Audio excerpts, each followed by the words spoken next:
Ok, ahora sí, iniciamos, queridos alumnos. Gracias por la puntualidad. Y bueno, continuamos con nuestra asignatura y nos habíamos quedado en la revisión de los primeros casilleros de la conciliación tributaria, ¿no? Brevemente, ¿qué vimos el día lunes? Hablamos ya del proceso que tienen que hacer las sociedades y las personas naturales obligadas a llevar contabilidad. ¿Sí? Vimos el reglamento, artículo 46. Lo vamos a seguir viendo todos estos días, nuestras sesiones de clases, queridos alumnos, de aquí hasta el final de la asignatura. Y por esa razón es muy importante que nosotros vayamos interiorizando los conceptos de cada uno de los casilleros de la conciliación tributaria, ¿ok? Entonces, ¿qué habíamos visto el día lunes? Esta introducción a la conciliación tributaria. ¿Y qué era la conciliación? Pues es una metodología, un proceso para transformar la utilidad contable en una utilidad tributaria. ¿Sí? Si es que si les causa un poco de confusión, utilidad gravable, utilidad tributaria, como ustedes lo quieran reconocer, o la ayuda mnemotécnica que ustedes quieran hacer. Pasar de una utilidad contable a una utilidad tributaria, tributable, gravable o base imponible. ¿De acuerdo? Entonces va a ser un proceso de transformación de todo el análisis contable que ha hecho la compañía o la natural obligada a llevar contabilidad en su negocio, en su ejercicio fiscal, y va a transformar esa data, esos resultados, lo vamos a transformar a términos tributarios. Y como yo les mencionaba en las anotaciones, que yo voy a empezar a compartir, yo les mencionaba,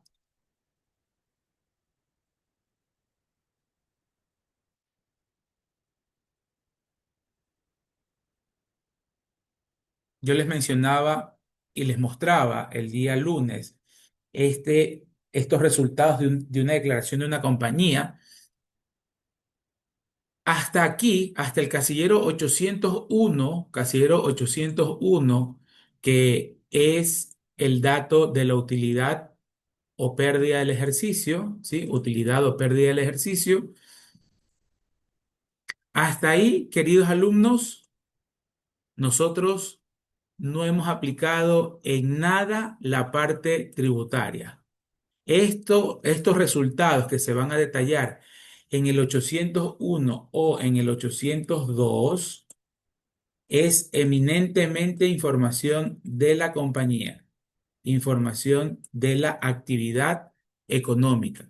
Todo lo que ocurrió en la contabilidad. Esta compañía reporta una ganancia, una utilidad de 1,5 millones de dólares. De ahí hacia arriba es todo lo contable que pasó. Todos los asientos de a diario, todos los mayores, todos los registros en cuentas, eh, los reversos, etcétera, etcétera. Todo lo que contablemente ocurrió puertas adentro de la compañía. Y ustedes se preguntarán por qué hay que hacer esa transformación de esa utilidad contable, como yo les hice en este pequeño gráfico, a una utilidad gravable que va a estar en el casillero 800, bueno, de hecho acá 800 más arribita, aquí 836, porque precisamente a nivel contable el ingreso es un ingreso y el gasto es un gasto, pero a nivel tributario no todos los ingresos, no todos los ingresos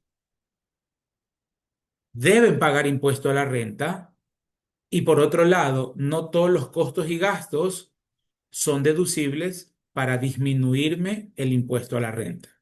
¿Sí? Y ejemplos o casuísticas pueden existir muchísimas.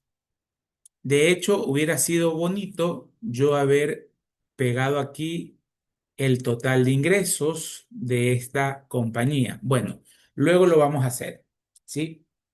Más tarde o mañana que suba este archivo con las anotaciones del día, les voy a complementar con el total de ingresos y el total de costos y gastos, ¿de acuerdo? Para que ustedes vean que según esa cantidad de ingresos y de costos y gastos, la compañía llega a ese resultado contable de 1.534.000 dólares. Pero de esos ingresos pueden existir muchos ingresos exentos y para llegar a esa utilidad debieron existir muchos costos y gastos, ¿no? Ustedes conocen que la utilidad contable sencillamente es ingresos menos costos y menos gastos. La ecuación contable básica, ¿no? No estamos descubriendo nada nuevo nosotros aquí, ¿ok? Y así como en esa parte, en los componentes de la utilidad, esos ingresos, algunos la ley tributaria los beneficia y también en costos y gastos, algunos de los mismos, la norma tributaria los rechaza como deducibles y para ello, pues obviamente deben estar, y todo, tanto ingresos como costos y gastos, detallados en la ley, en este caso en la ley de régimen tributario interno. Por eso, mis queridos alumnos, de aquí a lo que resta de la asignatura, casi casi que de memoria, artículo 9 y artículo 10 de la ley de régimen. Son dos de los artículos más importantes que ustedes deben este, dominar de aquí en más, ¿sí? Entonces, esa transformación, ¿por qué se produce? Repito una vez más, porque la norma nos entrega beneficios. Si la norma no dijera nada, si la ley de régimen dijera sobre la utilidad contable se paga el 25%, no habría conciliación tributaria. Así de simple y sencillo, queridos alumnos. Sin embargo, vía reglamento se detalla qué es lo que se debe hacer producto de esa conciliación tributaria y que en esa conciliación tributaria guarda mucha relación o está contenida muchos de los beneficios fiscales que la ley otorga a todos los contribuyentes. Tanto es así que ese artículo 46, que aquí se los comparto de manera resumida para no estar abriendo el reglamento a cada rato, tanto es así que la misma norma tributaria reconoce que deben realizarse ciertos ajustes pertinentes dentro de la conciliación tributaria. Entonces, esta herramienta, esta metodología llamada conciliación tributaria, es la parte viable, la parte que da viabilidad a esa transformación. Y como yo más o menos hace un par de sesiones les dije, ¿qué es conciliar? Conciliar es arreglar. Conciliémonos, le dice el novio a la novia, no reconciliémonos. Estuvimos peleados, pero queremos volver a hacer otra vez, llevar la fiesta en paz, volver a estar bien. Conciliar es acordar, arreglar, algunos sinónimos puede tener esa palabra, y de ahí un poco la interpretación que nosotros debemos darle. Es pasar de esa utilidad contable y hacerla amigable, conciliarla, eh, transformarla, acordarla en términos tributarios. Y es simple y sencillamente porque hay beneficios fiscales. Entonces, en primer lugar, por medio de la conciliación tributaria establecemos la base imponible.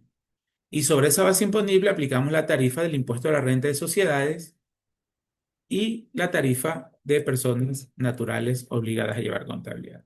Para ello, proceden a realizar los ajustes correspondientes y que aquí viene el proceso. Fundamentalmente va a consistir en esa utilidad o pérdida líquida del ejercicio será modificada. Aquí está el punto principal. Esa utilidad o pérdida del ejercicio, la contable, la vamos a modificar con las siguientes operaciones. Y recuerden que estamos en derecho público, que podemos hacer solo lo que dice la norma. Entonces, a esa utilidad o pérdida, en primer lugar, restamos la participación laboral. Y ustedes dirán, profesor, ¿qué tiene que ver la participación laboral perdón, con la parte tributaria? En estricto sentido, no tiene nada que ver un tema con el otro. ese 15% de participación de trabajadores es una obligación que las empresas o los patronos, mejor dicho, no solo las empresas, los patronos, ¿verdad? Deben entregar a sus empleados. Pero eso es por una conquista laboral, por un derecho laboral que hace varios años se logró tener a favor de los empleados y nos pagan el 15% de la utilidad líquida del ejercicio. ¿De acuerdo? Eso es laboral. Profesor, entonces, ¿dónde está el enganche de esa parte laboral con la tributaria? Porque la tributación, la parte tributaria, al momento de reconocer esos beneficios tributarios, no puede dejar de lado ese beneficio porque sería perjudicial para la compañía que en la conciliación no le tomemos en cuenta ese 15%, porque luego de la utilidad líquida pagamos el 15% y la ganancia de la compañía disminuye. Y esa es la esencia económica, que de lo que ha ganado la compañía, una parte se reparta a los empleados, pero eso no es tributario, es laboral. El único efecto tributario que tiene es que se le da el debido reconocimiento como un beneficio social, un beneficio laboral, porque al fin de cuentas ese pago le disminuye la ganancia a la compañía. Si no se lo hacemos válido, entonces la compañía va a pagar un impuesto a la renta sobre una utilidad que no se apega a la esencia económica o a la realidad económica del ejercicio.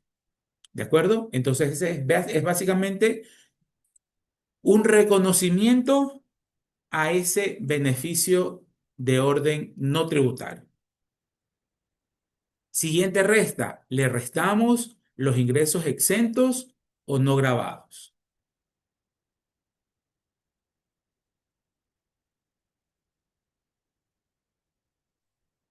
Ingresos exentos, artículo 9 de la Ley de Régimen Tributario Interno, queridos alumnos. Todos esos ingresos exentos. Ejemplos de lo que una compañía arriba, aquí, en esta utilidad, haya percibido como ingresos exentos. El día lunes hicimos una pequeña corrida, un pequeño ejercicio y ustedes estaban compartiendo ciertos ingresos exentos. Más de personas naturales, porque es lo más común, pero en sociedades, un ingreso exento que pueda tener la compañía, inversiones por plazo fijo a más de 180 días en el año. La venta ocasional de inmuebles. Los dividendos que perciban por parte de otras compañías. Profesor, ¿qué es esa parte del dividendo? Las compañías pueden ser accionistas de otras compañías. Entonces, la compañía Ruiz Vélez S.A. es accionista de la compañía Lisqueila Macía S.A. Lisqueila Macía va a repartir los dividendos al accionista y obvio, como yo puse capital, ella debe reconocerme la inversión de ese capital, el rendimiento, perdón, el rendimiento de esa inversión. Entonces me va a pagar un valor. ¿Cómo se lo conoce? Como el término de dividendos, en la cuantía de que yo sea accionista, pues no. Si yo soy el accionista mayoritario de Liskeila S.A., tengo el 60%, y si la empresa va a distribuir $100.000 a accionistas, a mí me corresponden 60.000 como compañía.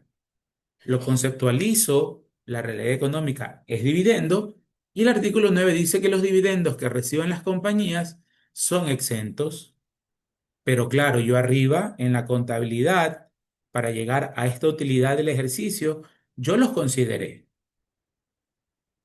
En ese resultado del 1.500.000 de la compañía en el Excel que vimos hace un rato, están definitivamente esos $60.000 de dividendos, $100.000 de dividendos, 1 millón de dividendos, porque la contabilidad debe ser el fiel reflejo de la actividad del contribuyente de la compañía, ¿verdad? Entonces, fue un ingreso, yo lo detallé arriba, pero al momento de transformarla, la ley no puede hacerse de la vista ciega y decirme que eso yo no me lo puedo descontar,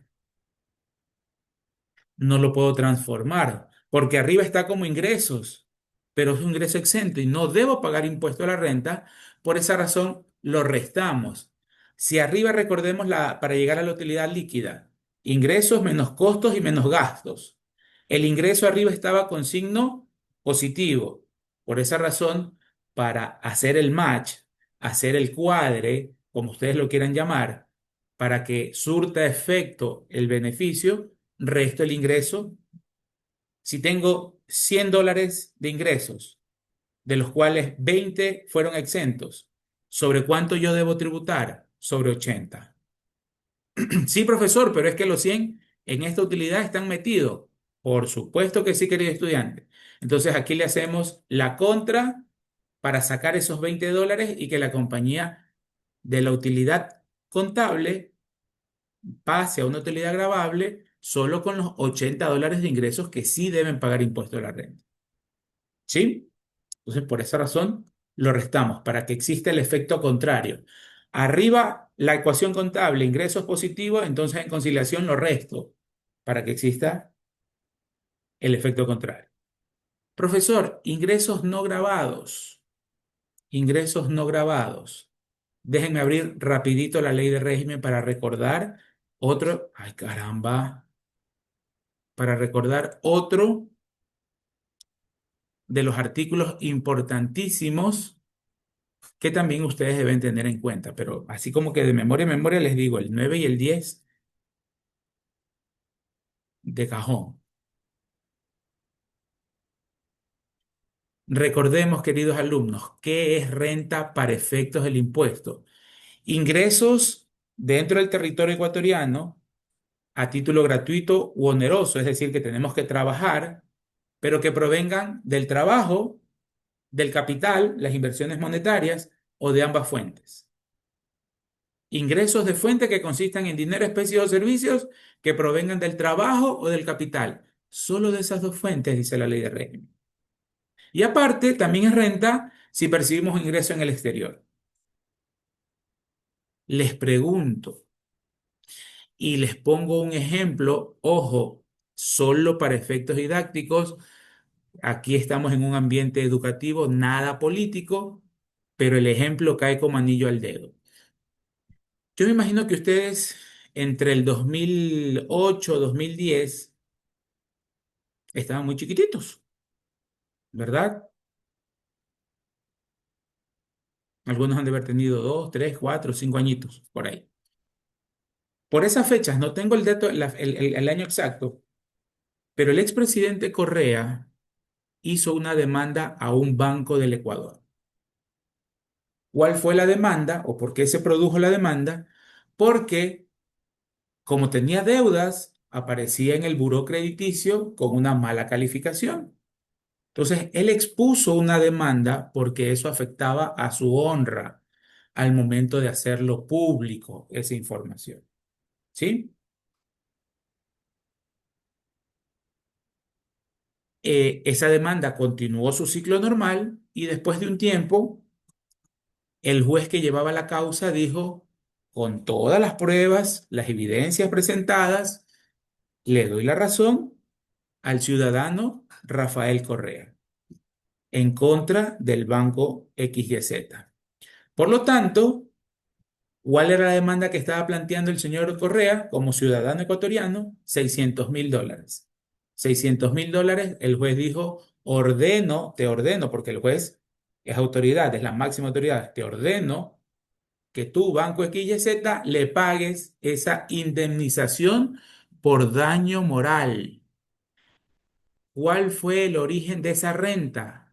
Indemnización por daño moral. La ley tributaria habla de indemnizaciones, pero de seguros, si se recuerdan, ¿no?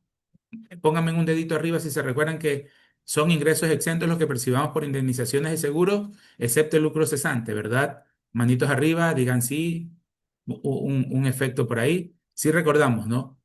Pero eso es por un seguro, es ingreso exento. Pero acá la... Gracias, estimada Xiomara. Nadie más me puso dedo arriba, está bien, está bien. Profe, sí le Ya volviendo a pusimos, la es que somos seriedad. personas.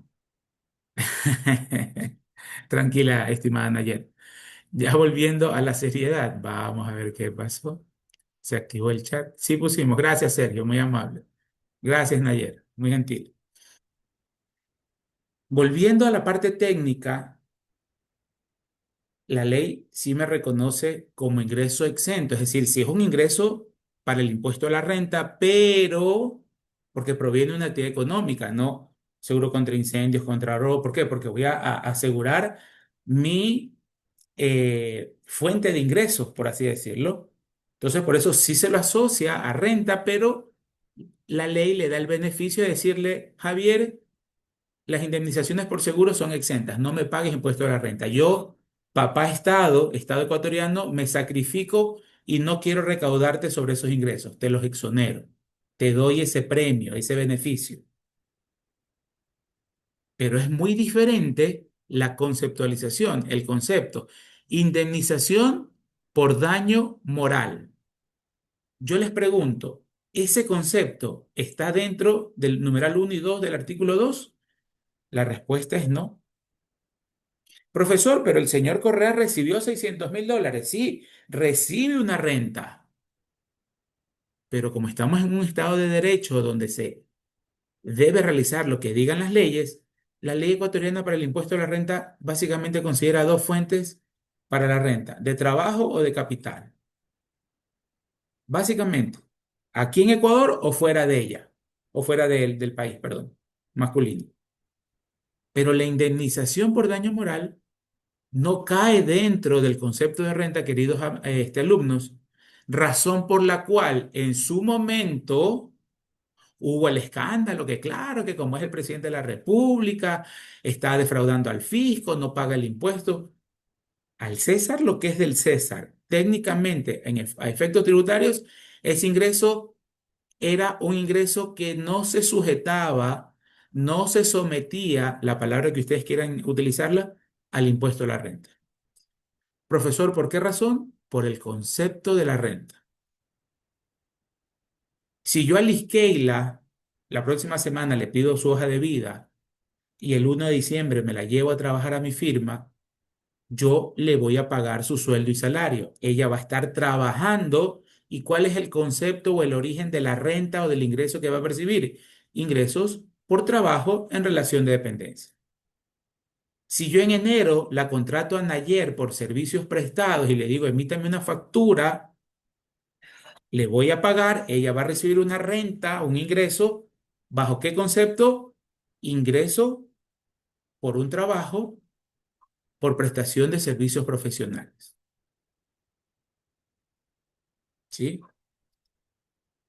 Si Carlos Jaramillo es dueño de un local comercial y lo da en alquiler y firmamos un contrato y desde enero yo le alquilo la oficina o el local comercial a Carlos Jaramillo va a recibir un ingreso, una renta, fruto de su actividad económica. Pero la indemnización por daño moral no entra. Entonces, ahora sí, me regreso al extracto de la conciliación. Entonces, no deben tomarse en cuenta ni los ingresos exentos o los ingresos que no graben el impuesto que nosotros lo hayamos reportado en la utilidad líquida del ejercicio. En definitiva, arriba los ingresos vienen con positivos, en conciliación los restamos, los que no deban pagar impuesto a la renta, obviamente. ¿Preguntas del numeral 2? ¿Todo claro? Vámonos al numeral 3. Gracias Nayer, le vamos a sumar los gastos no deducibles. Profesor, ¿por qué ahora cambiamos el signo y le sumamos? Otra vez, ¿de dónde partimos? De la utilidad del ejercicio, y esa utilidad fue concebida ingresos menos costos, menos gastos. Para hacer el efecto contrario, si son gastos que no, la norma no les da el beneficio de deducibles, entonces sí hay que pagar impuesto a la renta sobre esos gastos. Entonces, como arriba en la ecuación contable viene con signo negativo, pues aquí lo sumamos para que exista otra vez ese cruce, exista esa depuración y de los gastos que venían arriba, que están siendo descontados en la utilidad, aquí le sumamos a la utilidad para hacerla más grandecita los gastos que la ley no me permite descontar.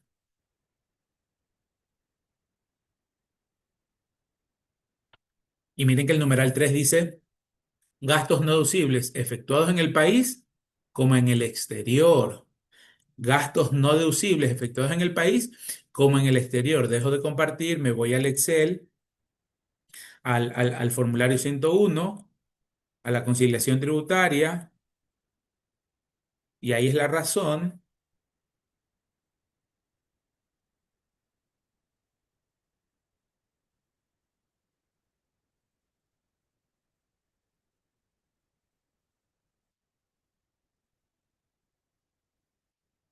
Ya veo en el chat que hay una pregunta, ya voy a ver.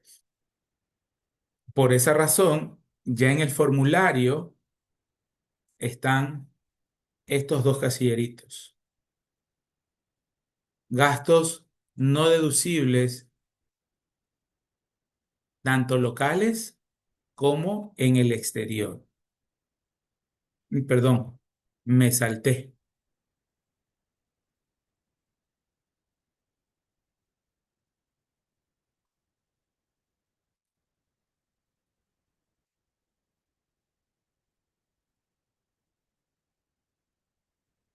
¿Ok?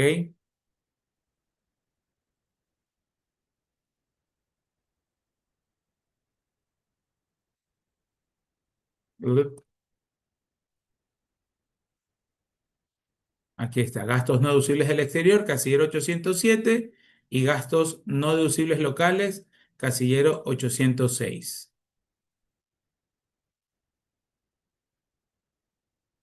¿Sí? Gastos no deducibles locales y gastos no deducibles del exterior. ¿Qué casilleros? Casillero 806 y 807.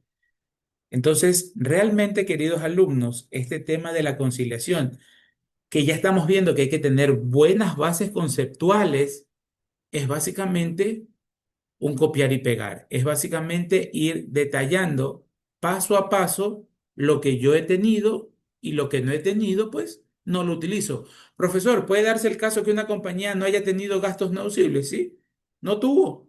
Todos los gastos los lanza como deducibles. Entonces en el casillero 806 pues va a haber cero y en el 807 no tuvo gastos no deducibles en el exterior, cero. Por esa razón, regreso al otro Excel que hablábamos el día lunes. Por esa razón es importantísimo, si lo encontrara fuera el éxito, acá está, es importantísimo la tarea que yo les envié, donde tengo las consideraciones para que los gastos sean deducibles, las consideraciones para que los gastos sean deducibles. Entonces yo le dije al al gerente, al gerente de sistemas de la compañía, a Luis Baque. Luis me llamó y me dice, Javier, mira, acabo de encontrar esta nueva impresora que era la que tanto necesitábamos, o el proyector, etcétera, etcétera, listo, cómpralo, cómpralo Luis y mañana le digo a las personas que estén en caja chica que te haga el reembolso. Pide la factura a nombre de la compañía, haz la retención. Luis Baque, como es informático, él solo sabe de características del proyector, de la computadora, lo que sea que vaya a comprar y se olvida de pedir la factura. Pero contablemente al día siguiente él viene con el recibo que le hayan dado o con la factura a consumidor final que tampoco vale y de caja chica le dicen, bueno, te hago el reembolso. Contablemente hubo la salida de dinero, se hace el registro contable, pero tributariamente eso ya no va a ser deducible. Eso ya no va a ser deducible. ¿Y cuál es el deber ser? El que ese valor de ese gasto deducible, lanzarlo y anotarlo en el casillero 806. Es decir, y como habíamos visto al inicio de la asignatura, ¿se recuerdan cuál es el efecto de llenar un formulario? ¿Qué estoy haciendo yo al momento de llenar un formulario de cualquier impuesto? Yo me estoy auto, me estoy auto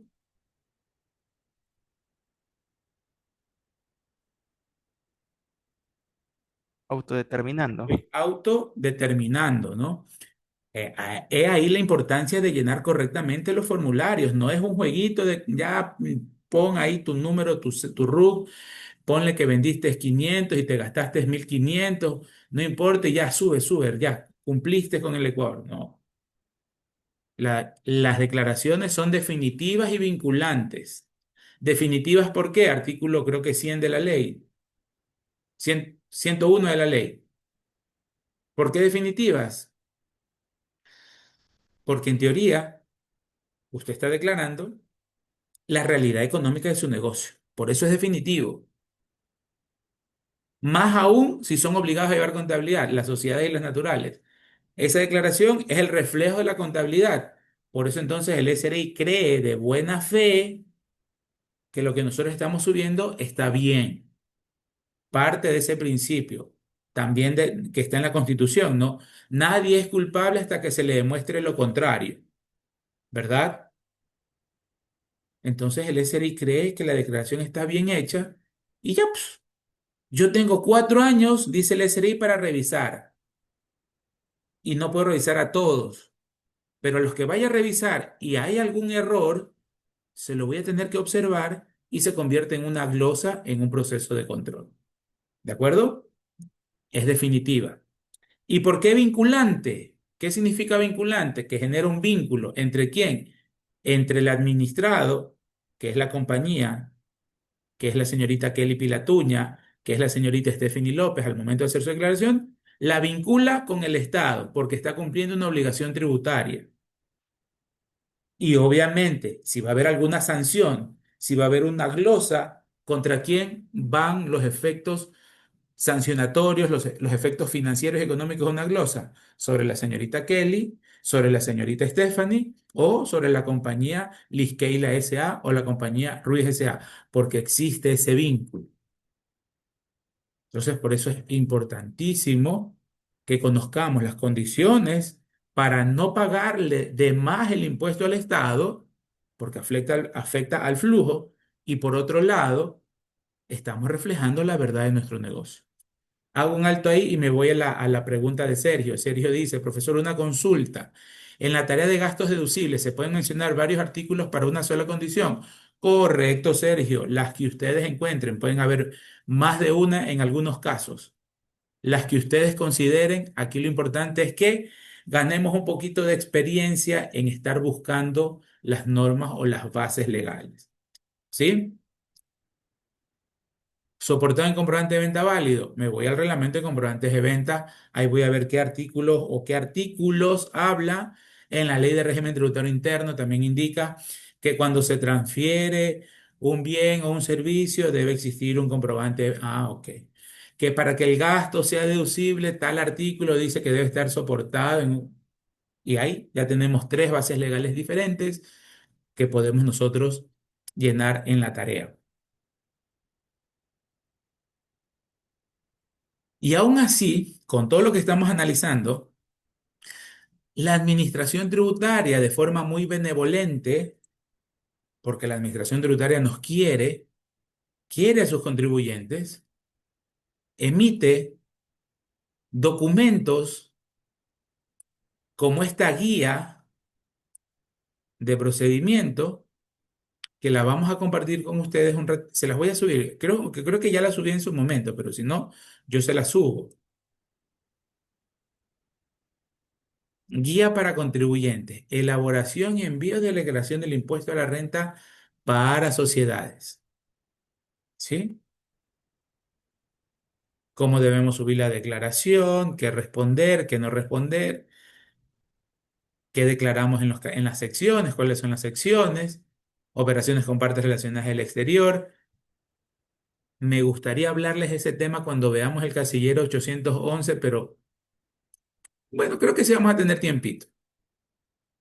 Declaramos nuestro estado de situación financiera, nuestro balance y nuestro estado de resultados. Y empiezan los casilleros, empieza a haber descripciones de los casilleros. ¿Cuál me interesa que ustedes vean? Aquí. Página 85, valor exento, no objeto a efectos de conciliación tributaria. En la columna del formulario valor exento, registre la porción del monto declarado en la columna total ingresos considerada como exenta o no objeto del impuesto a la renta. Profesor, ¿y quién le va a dar esa consideración? El mismo contribuyente. Recuerden que cuando llenamos los formularios es el contribuyente versus el sistema, más nada. Es el jefe financiero versus el sistema. Si somos naturales, es la señorita Natalie Cabanilla y el sistema. Y se supone que esa declaración la vamos a llenar bien. Por ejemplo, si en la casilla exportaciones netas de servicios se registra dentro de la columna total de ingresos un valor de 100, de los cuales 90 se encuentran grabados y 10 se encuentran exentos, entonces en la casilla prevista para este concepto en la columna valor exento, yo registro 10, tal cual. En mi contabilidad tengo los 100 registrados por ingresos por exportaciones. Internamente yo le di el tratamiento tributario. 90 son grabados y 10 son exentos. Entonces, ubico los valores que correspondan según la nomenclatura del casillero que me toque. Y yo mismo ya le estoy diciendo al Estado, querido Estado ecuatoriano, no te voy a pagar el impuesto de la renta sobre 100, te voy a pagar el impuesto de la renta sobre 90. Los otros 10, yo considero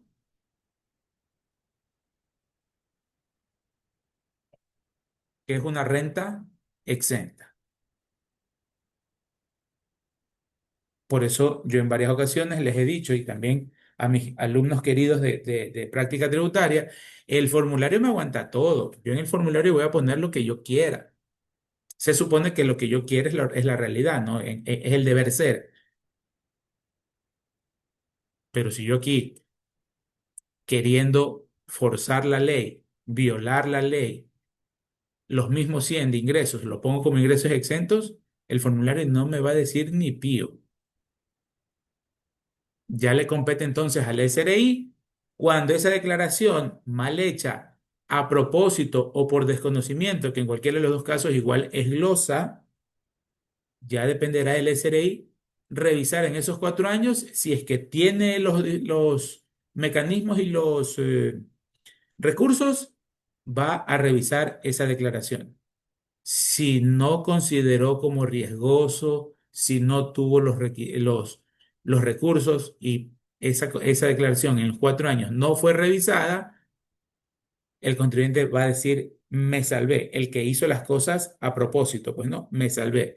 Rentas no se dio cuenta y no le pagué impuestos al Estado ecuatoriano. ¿Cómo se llama eso? Evasión fiscal. Sencillo, puro y duro. Sencillo, evasión fiscal.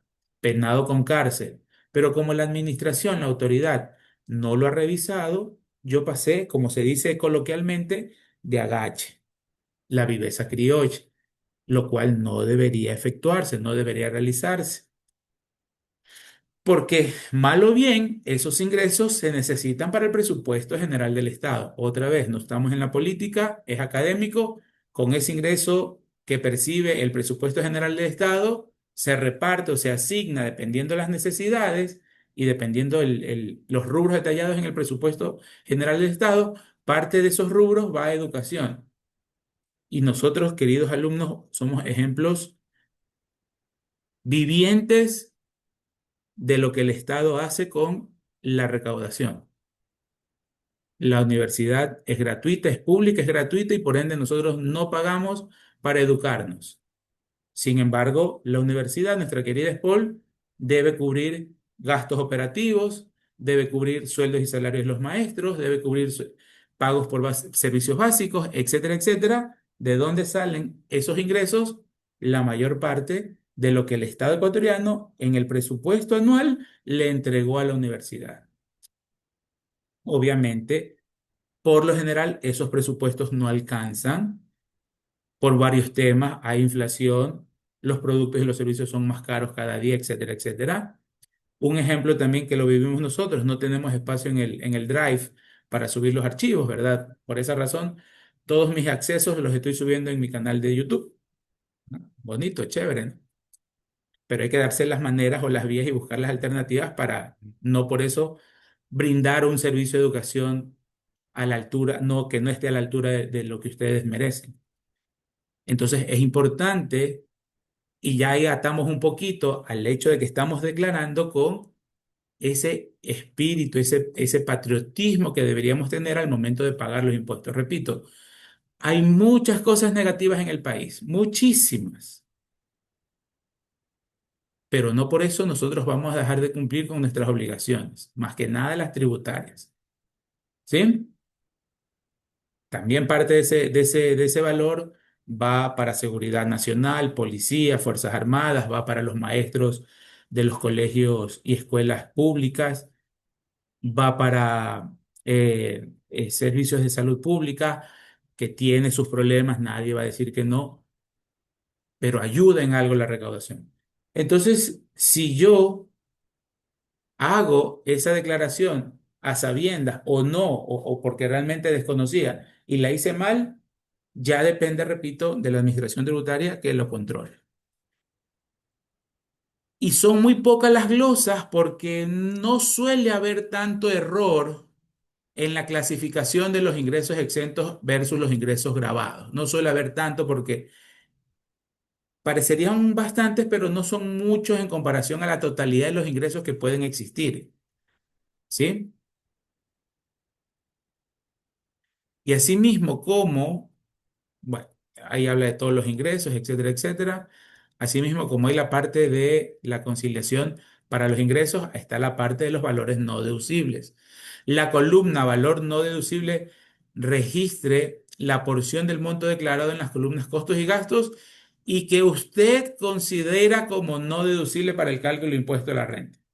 Por ejemplo, si la casilla gastos de beneficios a los empleados o jubilación patronal se registra en la columna gasto un valor de 100, de los cuales 90 son deducibles, entonces usted los otros 10 los lanza a la casilla de no deducibles. Es decir, en esa autodeterminación, usted mismo ya se empieza a glosar. Por eso se conoce que las declaraciones son autodeterminaciones y lo dice el Código Tributario. Yo entonces, al momento de lanzarme esos $10 como gasto no deducible, yo mismo ya me estoy glosando. Sin necesidad que la administración revise, yo mismo me estoy glosando. Y esos $10 en el casillero de gastos por beneficios de empleados, los $80 en el casillero de combustibles y lubricantes, los $525 en servicios básicos, los $8.000 en sueldos y salarios no aportados al IES, voy sumando todos esos casilleros de no deducibles y los consolido y van a parar al tachito llamado casillero 806 en la conciliación tributaria. Entonces, ahí tienen ustedes bastante información. Digo, bueno, mejor dicho, tenemos como contribuyentes bastante información en esta guía y de ella viene la conciliación tributaria como tal, ¿no?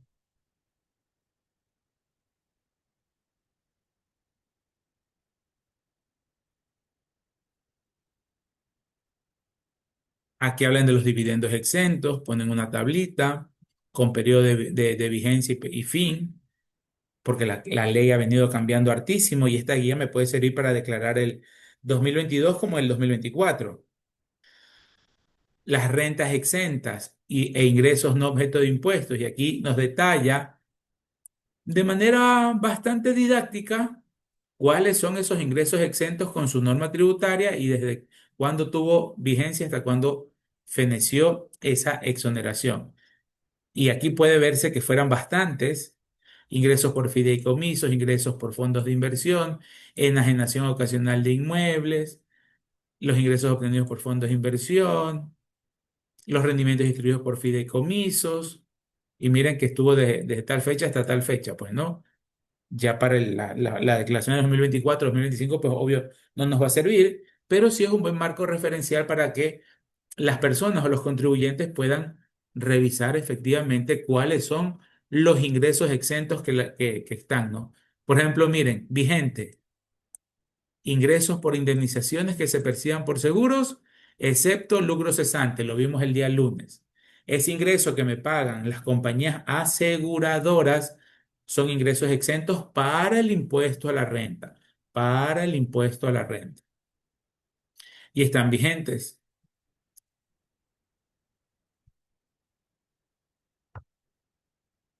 Otro que está vigente, ingresos originados en títulos representativos de obligaciones de 360 días o más. Ah, pero esto es para otro tipo de financiamiento. Alcancé a ver días, yo pensé que era el financiamiento de los bancos.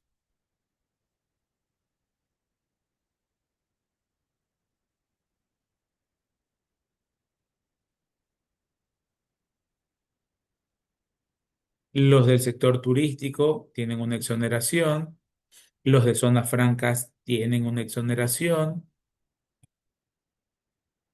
los proyectos productivos tienen exoneraciones, etcétera. Aquí está. Rendimientos por inversiones en valores en renta fija emitidos por un plazo de 180 días o más y que permanezcan en el beneficiario 180 días. ¿Sí?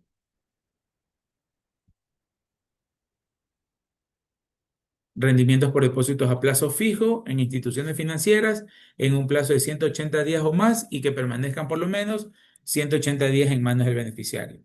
Entonces, Natalie, producto de su buen manejo financiero en su negocio, tiene un ciclo de conversión de efectivo bastante bueno, chiquito, tiene una buena gestión de capital de trabajo, las razones de liquidez son súper fuertes para el negocio de Natalie, entonces al final del año siempre termina con superávit, va acumulando y dice, bueno, vamos a poner eso en una inversión y si ella no conoce y dice, yo quiero que me pague mes a mes ese interés, el banco me va a retener, le va a retener el 2% por los intereses que le va a pagar a Natalie.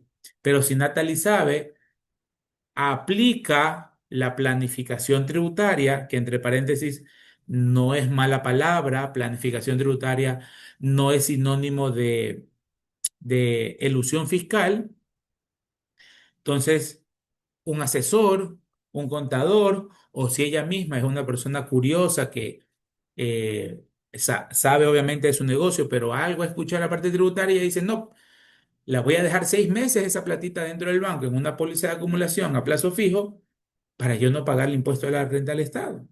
No está evadiendo, está utilizando un beneficio que la ley lo establece.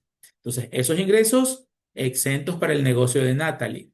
Y va a tener, si es que es obligada a llevar contabilidad o es compañía, bien, Natalie, va a tener la precaución de hacer la conciliación bien, ¿no? Porque también puede darse el caso que el contribuyente no conoce y capaz que Natalie paga sobre la utilidad contable sin hacer transformación de la utilidad de la conciliación tributaria.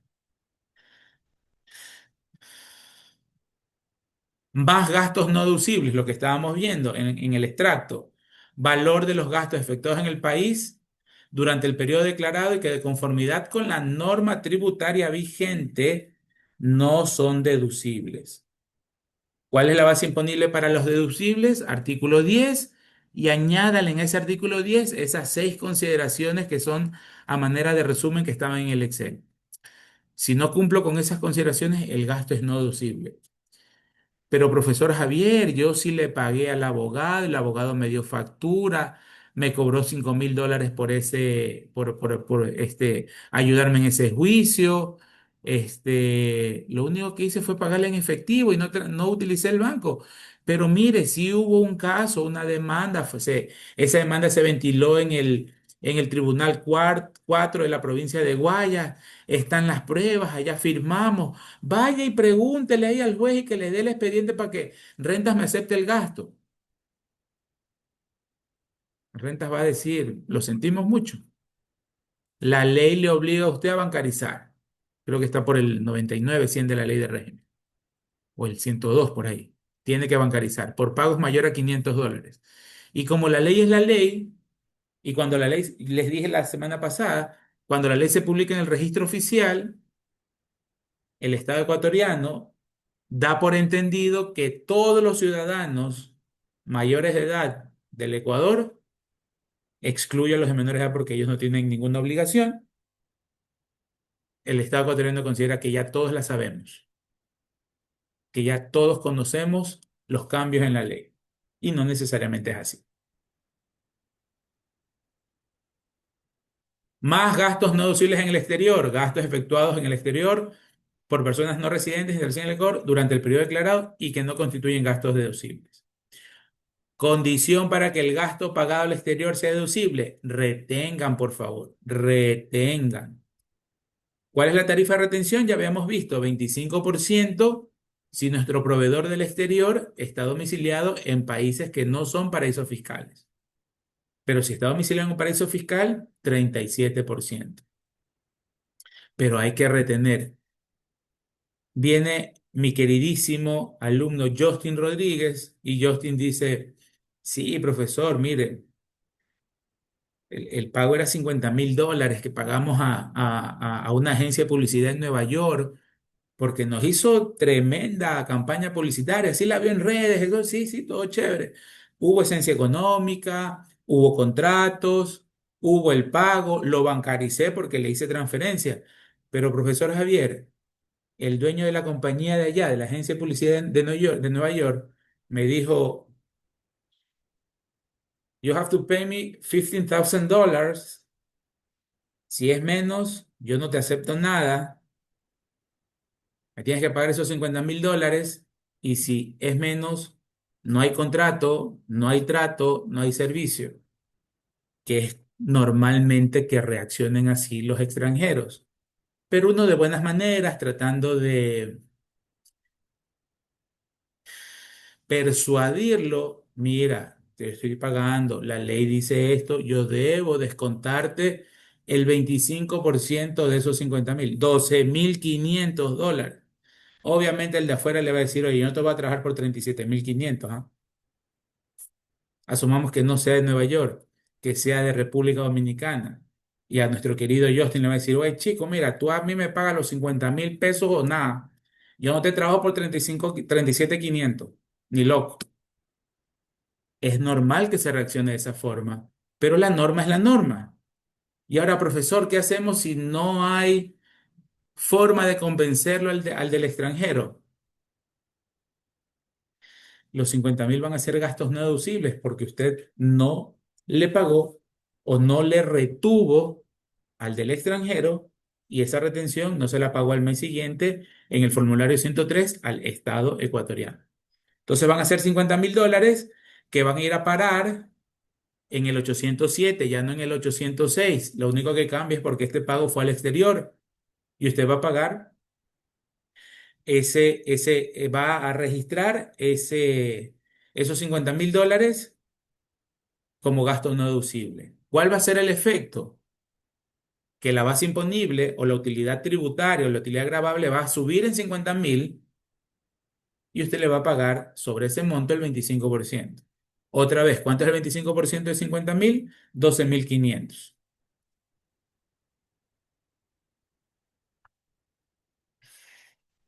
¿Ok? Entonces, es importante, más que nada en estos contratos o pagos al exterior, que en los contratos se establezca entre todas las condiciones, así como Justin le dice, oye chico, mira, yo quiero que tú me hagas estas redes estas, estas, estas publicidades en TikTok, tantos videos que debe generar 5,000 likes o pulgares arriba en una semana, todas las condiciones del servicio de publicidad. Y una de esas condiciones en el contrato, impuestos en las transacciones, una cláusula que se llame impuestos que se generen en el servicio. Los impuestos serán eh, pagados por las partes que correspondan. Para eso es bueno asegurarse o ¿cómo sería la palabra? Asesorarse con un abogado para elaborar ese contrato y hacen respetar el contrato. De pronto, una pequeña salida que hacen por estos pagos al exterior es aumentar el valor de la base imponible. Es lo que en inglés se conoce como el gross up, Gross-Up, gross up. Eso es una estrategia que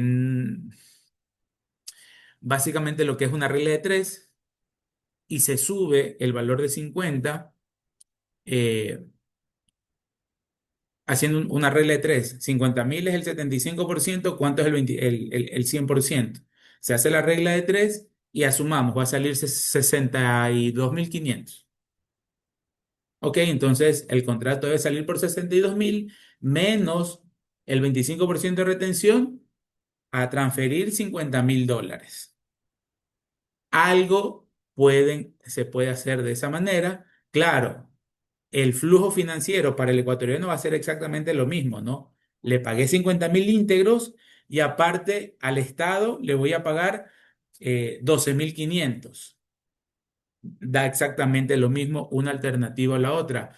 Hacen de cierta forma esa segunda alternativa, la hacen como para que rentas no sospeche, estar todo documentado, etcétera, etcétera, ¿no? Y si no hago la retención, pues son 50.000 que van al no deducible. Entonces, mucho ojo con eso de ahí.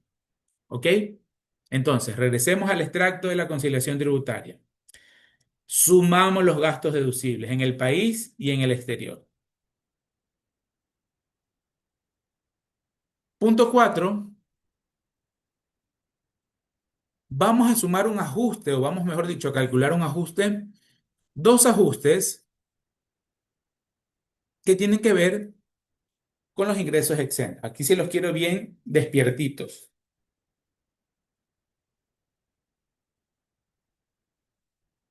Nosotros sabemos que esta parte, si yo tengo ingresos exentos, ¿verdad? La norma me dice que los gastos incurridos para generar ingresos exentos son no deducibles. El día lunes creo que hicimos un pequeño ejercicio que vendía un inmueble y pagaba al notario las tasas notariales, pagaba al municipio las tasas, el porcentaje del corredor de bienes raíces, los honorarios del abogado. Todo eso son gastos no deducibles. ¿De acuerdo? Y en teoría, yo dentro de mi contabilidad, yo debo tener esa segmentación, esa separación, tener desagregados esos valores en los gastos que son para ingresos grabados de aquellos gastos que son para ingresos exentos. ¿Sí? Yo debo tenerlos bien detalladitos y por lo tanto sumo esos gastos no deducibles por haber tenido ingresos exentos en el 2025, la venta de ese inmueble. ¿Ok? Hago la suma otra vez. ¿Por qué suma, profesor? Porque arriba esos gastos en la ecuación contable venían restándose. Entonces yo los voy a catalogar como otro gasto no deducible, porque así lo dice la norma, solo que aquí en el numeral 4 hago ese ajuste, hago ese cálculo, esa comparación, esa separación, mejor dicho. De igual forma, y ya vamos a ver las fórmulas que se aplican para el 4 y el 5.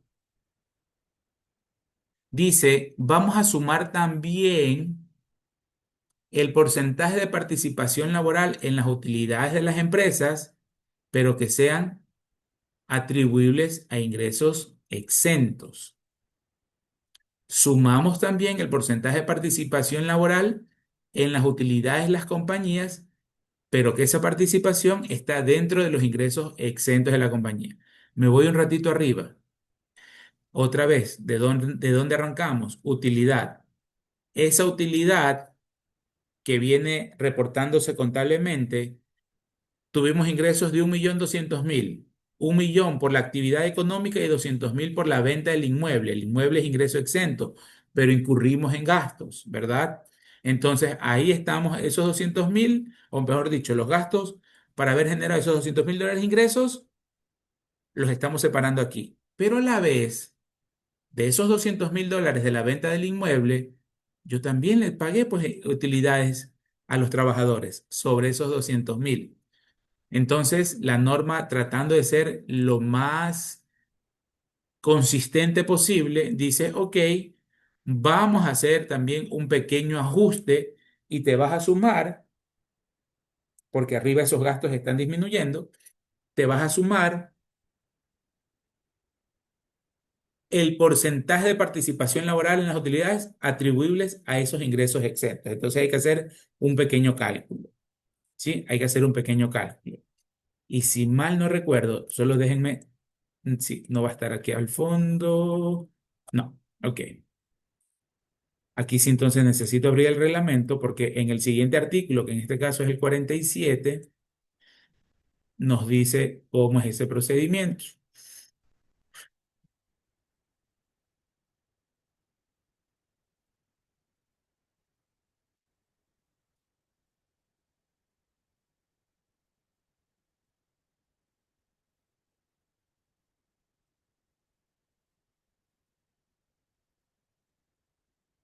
Ya, entonces el 46 estamos viendo del reglamento los pasos para la conciliación. Nos hemos detenido en en esos costos que están directamente vinculados a los ingresos exentos. ¿Qué dice el artículo 47? Como norma general, la base imponible va a estar constituida por los ingresos ordinarios y extraordinarios grabados con el impuesto a la renta menos devoluciones, descuentos, costos, gastos y deducciones imputables a dichos ingresos. No serán deducibles los gastos y costos directamente relacionados con generación de ingresos exentos. Lo mismo que dice la ley. Aquí viene la parte importante. Cuando el contribuyente no haya diferenciado en su contabilidad los costos y gastos directamente atribuibles a la generación de ingresos exentos. En el ejemplo que dimos el día lunes, yo vendía un inmueble por $200.000 y sobre esos $200.000 pagaba como $60.000, no, perdón, era $500.000 de ingreso y pagaba 61.000, $62.000 de costos y gastos que tuve que incurrir para vender el inmueble. Entonces, ahí tenemos bien separaditos ingresos exentos y tenemos costos deducibles o gastos deducibles que me sirvieron, pero para generar un ingreso exento. Entonces, si yo los tengo bien ubicados, entonces eso va directito al casillero que estábamos viendo en el extracto de la conciliación. Pero si yo no los he diferenciado, dice lo siguiente: cuando el contribuyente no haya diferenciado en su contabilidad costos y gastos directamente atribuibles a la generación de ingresos exentos, va a considerar como tales un porcentaje del total de costos y gastos igual a la porción correspondiente entre ingresos exentos y total de ingresos. Entonces, llevemos esta partecita a un Excel para darle números y que podamos entender, porque a veces esa redacción suele ser un poquito medio rara.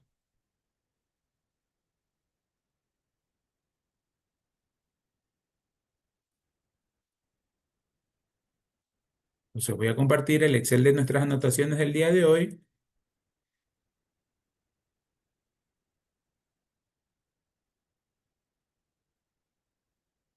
y aquí le vamos a poner costos costos y gastos para ingresos exentos.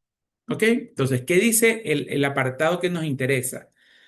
Cuando un contribuyente no ha podido diferenciar en su contabilidad los costos y gastos directamente atribuibles a la generación de ingresos exentos, va a considerar como tales un porcentaje del total de costos y gastos igual a la proporción correspondiente entre ingresos exentos y total de ingresos.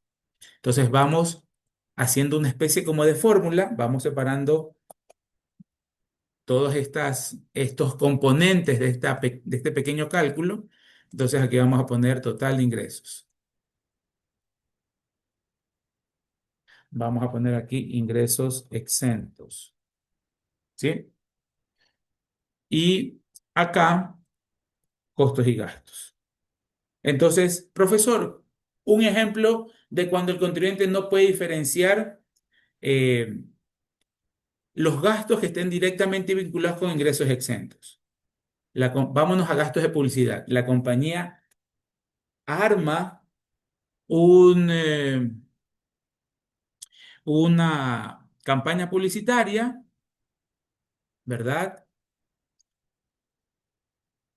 Y asumamos que en esa campaña publicitaria empieza a detallar, por ejemplo, cuáles son los servicios de la compañía, las condiciones, las características, etcétera, etcétera.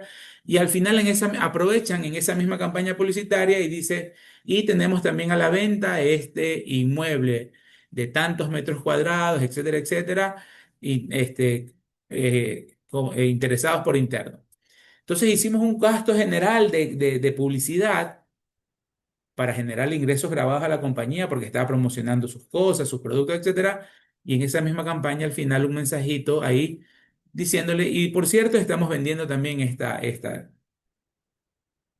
Entonces, claro, de toda esa factura de la promoción o publicidad, pues no vamos a poder detallar cuánto le corresponde al ingreso exento que vamos a tener por vender ese inmueble.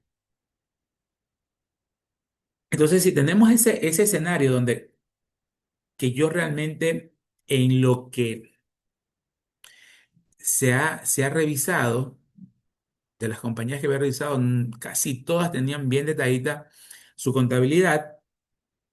eh, no vi en la realidad así algún contribuyente que haya tenido que hacer esta segmentación. Pero bueno, esto no es otra cosa, no es cosa del otro mundo. Entonces esta compañía asumamos que tiene 10.500.000 dólares de ingresos totales en el ejercicio 2024. Ingresos totales en el ejercicio 2024. Ah, caramba.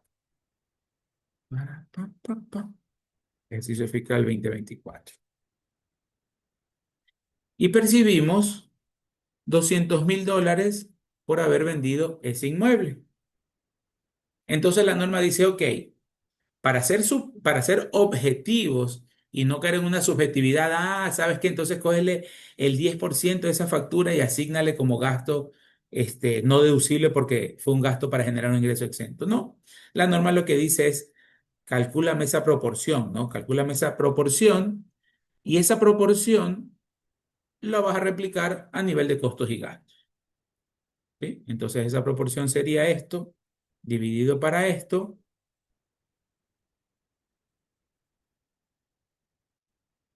y va a ser el 1,9%. ¿Sí? De mi total de ingresos, ¿cuánto correspondieron ingresos exentos? El 1,9%. Listo. Entonces, como usted, señor contribuyente, no puede diferenciar en su contabilidad esos costos y gastos atribuibles a este ingreso exento generado, entonces sáqueme una proporción y esa proporción aplíquela al total de costos y gastos. Entonces asumamos que esta compañía tuvo de costos y gastos 7.125.890 dólares. Uy, se me fue un cero de más. 7 millones. Y dentro de esos 7 millones están todos estos gastitos que sirvieron para que la compañía genere esos 200.000 dólares de ingresos. Entonces, ¿qué dice la norma tributaria? Entonces dice, no nos hagamos líos, seamos técnicos, seamos objetivos y esa misma proporción aplícatela a costos y gastos. 133.000 dólares. Y ya tienes entonces costos y gastos atribuibles a ingresos exentos. ¿Sí? Costos y gastos atribuibles a ingresos exentos. ¿De acuerdo? Entonces, dicho eso, más o menos, como ustedes ven, es un cálculo bastante sencillito. Regresemos a lo que dice el reglamento.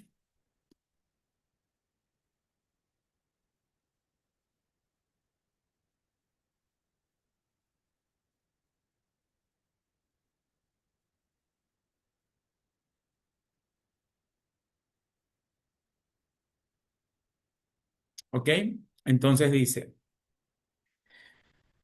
ya revisamos este segundo párrafo. Para efectos de determinar la base imponible, es deducible la participación laboral de las utilidades de la compañía reconocida a sus trabajadores, de acuerdo con el Código de Trabajo. Si ven que aquí la parte tributaria se lava las manos y dice, yo lo único que me compete bajo mis facultades como autoridad tributaria es reconocer de ese gasto.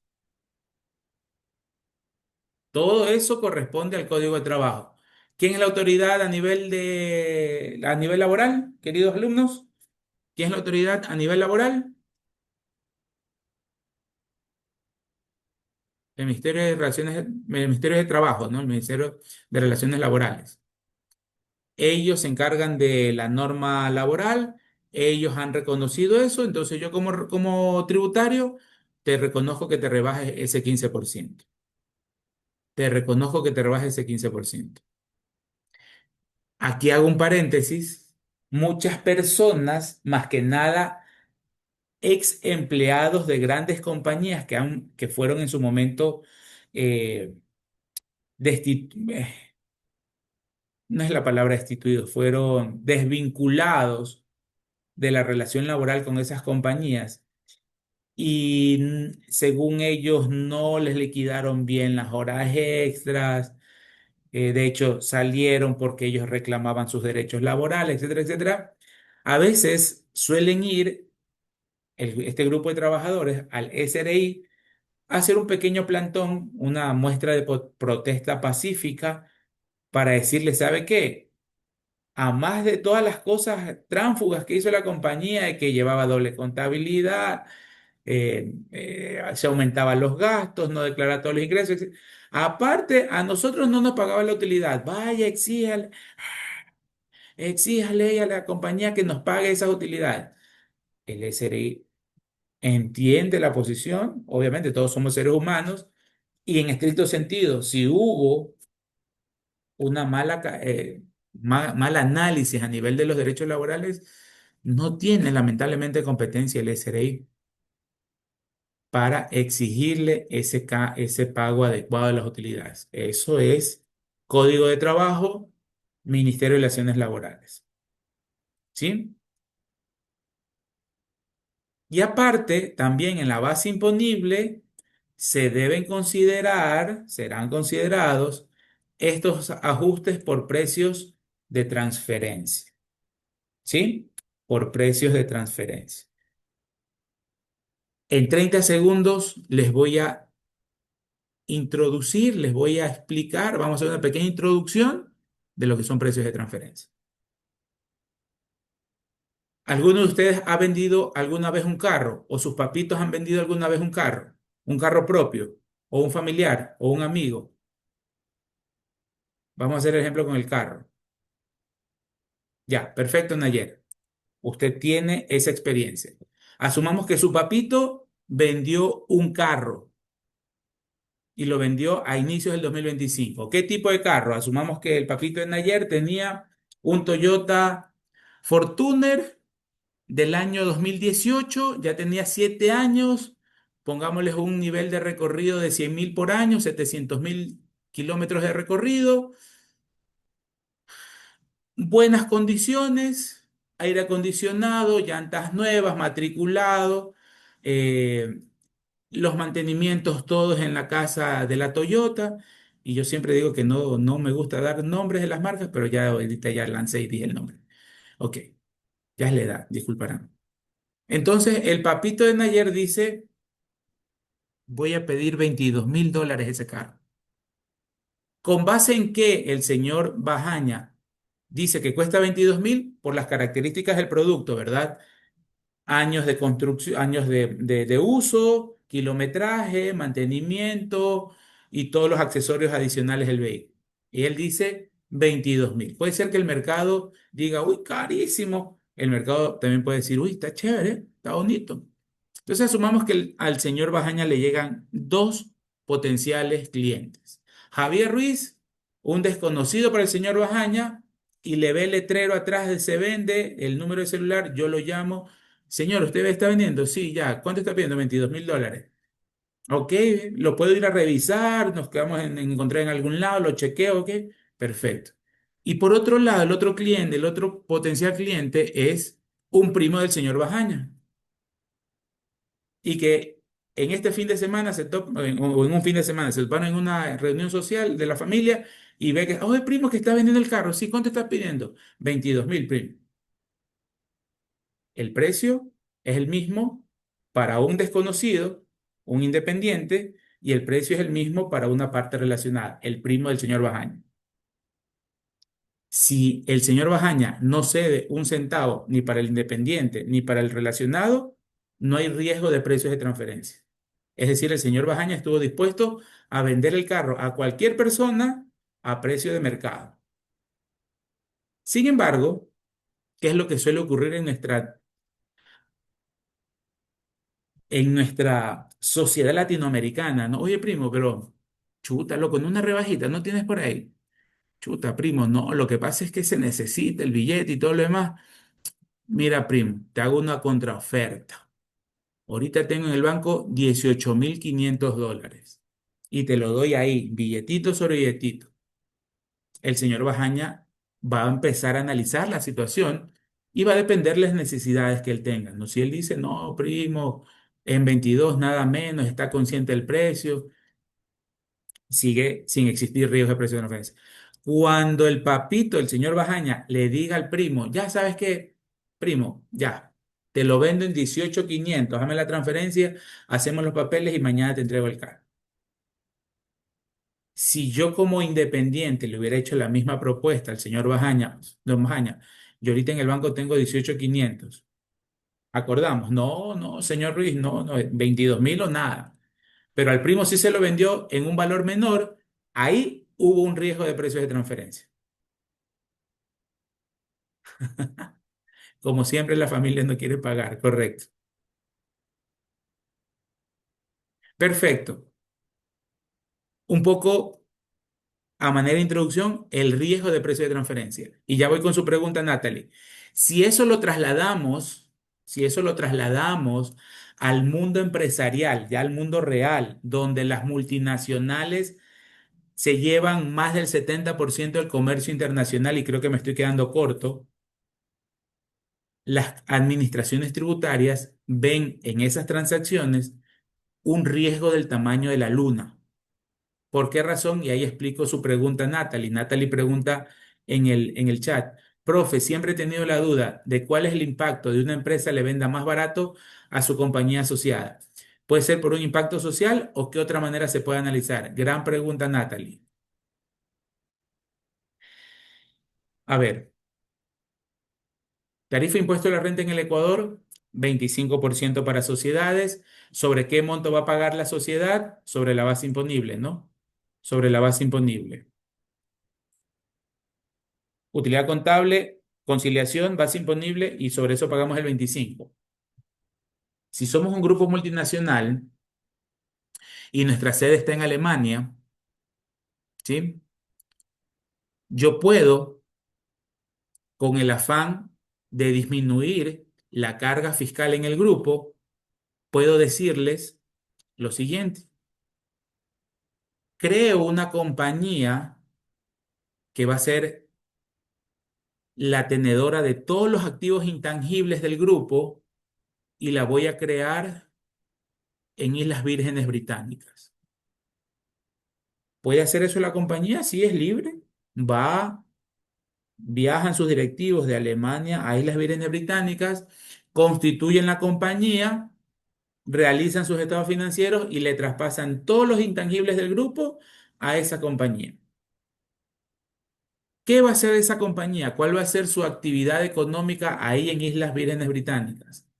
Recibir año a año todos los ingresos por concepto de pago de regalías, de uso de marca, etcétera, etcétera. Es decir, los ingresos que va a tener esa compañía en Islas Vírgenes Británicas van a ser producto de la explotación de los intangibles de todas las compañías del grupo. ¿De acuerdo? Entonces, Ecuador le va a tocar pagar a Islas Vírgenes Británicas un valor anual por todos estos, eh, pagos por intangibles. ¿Cuál fue la estrategia de la compañía a nivel de su casa matriz? Incrementar un gasto en Ecuador para que Ecuador pague al exterior, disminuya la base imponible y pague menos impuestos, porque la carga del 25% ellos la consideran alta. Y por otro lado, ahí van ganando un poco, y por otro lado, ganan porque todos esos ingresos los van a localizar en un país donde la tributación es bajita. Entonces, financiera y económicamente el negocio es súper redondo para las multinacionales. ¿Lo pueden hacer? Sí. ¿Hay alguna restricción? No. Ecuador no le puede decir, oye, grupo internacional, ¿Tú por qué pusiste en Islas Vírgenes Británicas una compañía, una filial tuya, y por qué le estamos pagando ese derecho de marca, ¿no? Yo soy libre, mi constitución de la compañía está así, y yo soy libre, está legalmente constituida en Bahamas, ¿qué puedo hacer yo? O en Islas Vírgenes Británicas, ¿ok? Esa es una estrategia abusiva, eso sí es una planificación fiscal abusiva, porque están utilizando un paraíso fiscal donde se va a pagar menos impuesto a la renta o no se va a pagar el impuesto a la renta. Otra estrategia, también para bajar un poco la base imponible, es la prestación de los servicios. Yo de casa matriz hago mi planificación financiera y yo digo, ok, este año, sabiendo los mercados que yo tengo, en Ecuador voy a pagar el 25%, es alto. Le cargo gastos indirectos a Ecuador para que baje la base imponible y pague menos impuestos aquí en el Ecuador, ¿no? Y por ejemplo, en el caso de Alemania, Ecuador y Alemania tienen firmado un convenio internacional para evitar la doble imposición. Entonces, yo digo, casa matriz o cualquier sucursal en Europa de la compañía, bueno, en este caso en Alemania, hagamos un contrato y le prestamos servicios técnicos, le prestamos servicios administrativos, le prestamos cualquier otro tipo de servicios. Es más complicado poder demostrar esencias económicas en servicios. Se hace el contrato, se cobra la factura trimestral, semestralmente, y al final del año pues está el informe de que se prestó tal servicio con tales y tales características, y eso le sirvió a la compañía de Ecuador para tener más ingresos. Puede existir una relación, y de hecho puede existir un informe de correlación de ese gasto para generar un ingreso. Que se lo haya dado o no se haya brindado el servicio es otra cosa, pero se logró bajar la base imponible en Ecuador por medio de una figura jurídica válida, y ese ingreso va a parar en Alemania.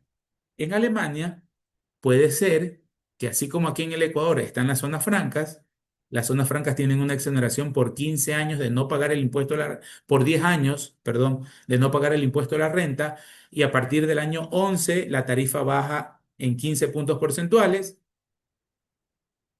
¿Es interesante o no es interesante? Interesantísimo. ¿Quién quita que en Alemania también tengan esa figura? Entonces el grupo multinacional aprovecha un beneficio macro a nivel de impuestos en su casa matriz, en su país de casa matriz, y le genera gastos a todas sus filiales y sucursales para que paguen allá con un doble objetivo: bajar la base imponible de los otros países, pagan menos impuestos a la renta y gozan de una exoneración recibiendo la mayor cantidad de ingresos en un país que no es paraíso fiscal, pero que puede tener un beneficio de ese tamaño. Y aquí en el Ecuador tenemos, antes se llamaba zonas económicas de desarrollo, zonas especiales de desarrollo económico, ahora se volvieron a llamar zonas francas. Las zonas francas es un régimen aduanero, queridos alumnos, donde se supone que usted crea la compañía en esa zona franca para importar libre de aranceles, manufacturar en ese terreno y exportarlo, no para vender internamente, exportarlo. Entonces al país le conviene que existan exportaciones, que se fomenten las exportaciones. ¿A cambio de qué? No te cobro por 10 años el impuesto a la renta, pero yo quiero que tú hagas una inversión en una zona franca de tantos millones y en tales y tales sectores. De lo que, y ya con esto termino, mis queridos alumnos, de lo que yo recuerdo, ustedes no me dejarán mentir, saliendo del campus, no por Seibo, sino por la salida, por la siguiente salida, la que sale a la perimetral, antes de llegar a la salida hay una fábrica, del lado derecho, hay una fábrica.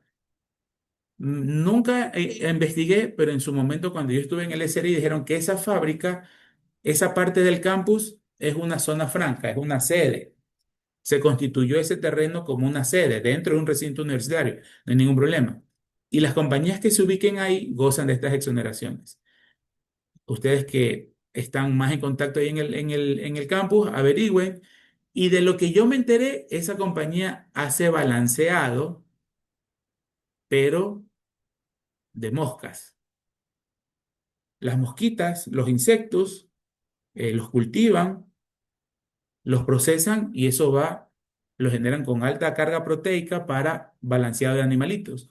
Averígüenme, no me crean, pero yo esa es la idea, la información que yo tuve cuando estuve en rentas, en su momento, que era una de las primeras zonas francas que se ubicaban aquí en Guayaquil. Entonces, respondiendo a su consulta, querida Nayer, todo pasa un poco por el tema, ya voy a eso, Mayerly, por el tema de aprovechar los beneficios. Más básicamente es por eso. ¿Ok? Bien, entonces Mayerly pregunta, ¿el examen tendrá parte teórica y parte práctica? Las dos, mis queridos alumnos, una liquidación más o menos del mismo eh, nivel de dificultad de la tarea y parte teórica. Preguntas objetivas. Ya este fin de semana con el otro profesor vamos a hacer la evaluación. Un nivel normal de dificultad. Quienes ya estuvieron conmigo en práctica tributaria el año anterior, el semestre pasado, conocen el nivel de dificultad. No es nada del otro mundo, pero sí vamos a tener nuestras dos. El componente de la evaluación del primer parcial va a ser solo personas naturales, parte teórica y parte práctica. Revisen concepto de renta, ingresos de fuente ecuatoriana, deducciones, exoneraciones de cajón y también la parte de la... Revisen por si acaso el tema también de las retenciones eh, y vuelvan a revisar el tema práctico de la pequeña tarea que se les envió, ¿ok? Ángel, coménteme. Sí, profesor, buenas noches.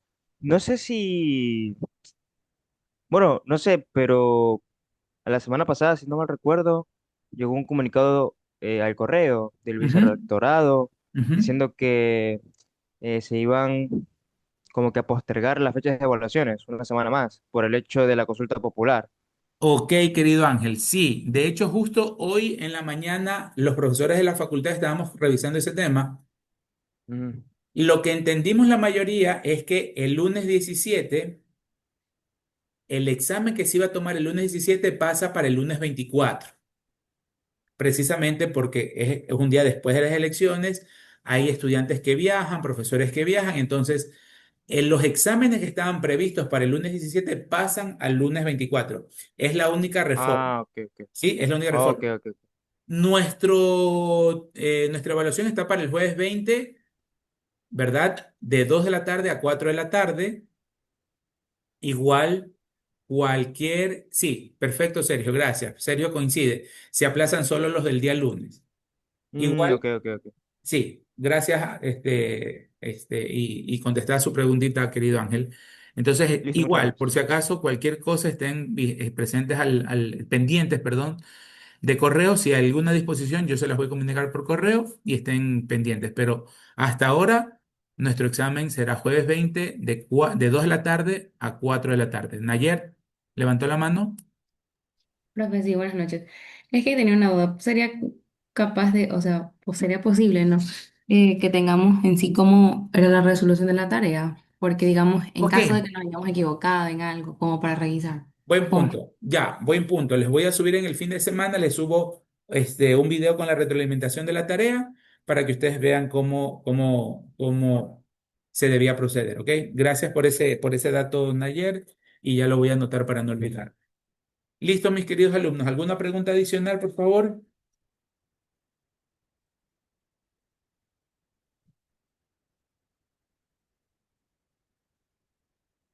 Bueno, entonces, cuídense mucho, buen fin de semana, éxitos en todas las evaluaciones y estamos en contacto, queridos alumnos. Pasen bien. Hasta el próximo jueves.